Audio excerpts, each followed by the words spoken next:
Hope this finds you all well. I am not surprised.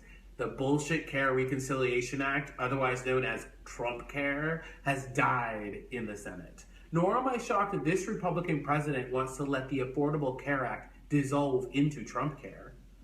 When the president says Obamacare is failing, it is one of the few times he chooses to use the truth. Because just as Hillary Clinton is not president, nor is Barack Obama, Donald Trump is. And therefore, our Affordable Care Act is now Trump Care. Elections matter. Worse, the Republican Senate just may repeal the ACA with no replacement, basically returning us to chaos. Everyone remembers the horror stories, how cruel insurance companies can be. Truth is, there are real alternatives, real debates we should be having. Is a healthy population beneficial? Is a fit workforce a strength? Is healthcare a right? Is there a benefit to caring for the elderly? Do we benefit from having a long-lived population? Do the disabled, like Stephen Hawking, have the right to life? Fundamentally, the real question is, do you value life? I answer yes to all of these questions. Yet, I do not expect every American to do so as well. Those, however, are the questions we need to be asking ourselves, the debates we should be having in coffee shops and bars. I obviously come from the viewpoint that healthcare must be coupled with education. A healthy, uneducated population doesn't get a civilization very far. Neither does a sick one. When this nation combines education and health, we literally reach for the stars and land on the moon. Now private enterprise has taken on the baton for humans in space. Thank you, Elon Musk, for being my hero. I believe we must always recognize what private enterprise can accomplish. Therefore, most hospitals, and yes, their employees, should remain independent. See, I believe the founders would see the benefit of free enterprise tempered with a basic level of health care. What if we agreed a healthy population was beneficial? Shouldn't then children, our very future, have access to health care? Or would you deny them? I have personally benefited from great access to health care. Everything being equal, I should be the first in my family's generation to die. Eldest, after all. And not the only one with a mental illness. Nevertheless, it's my firm belief, unhinged, the most unhinged, right here.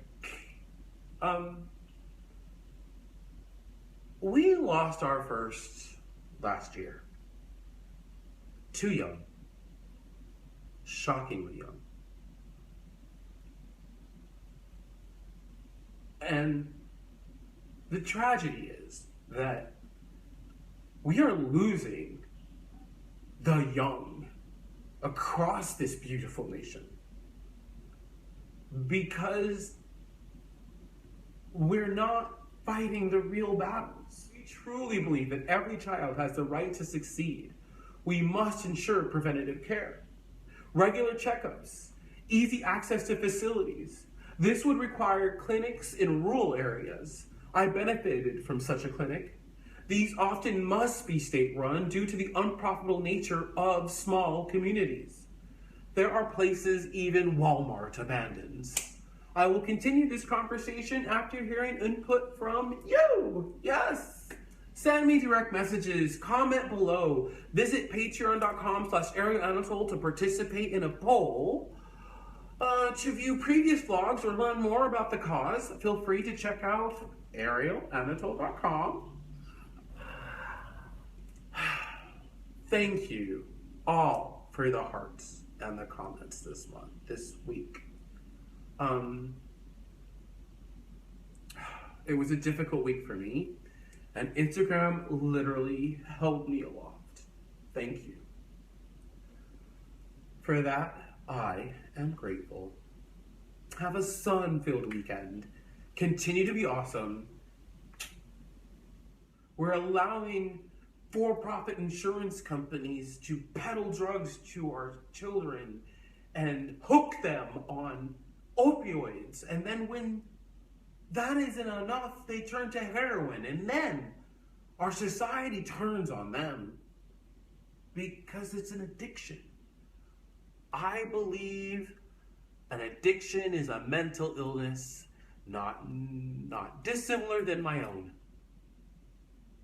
We should care for everyone.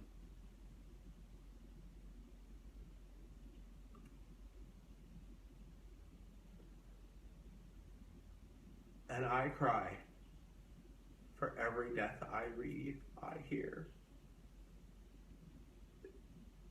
The epidemic has touched me, and I know it has touched you. When you talk about these things in cafes and bars, remember, it's about health care.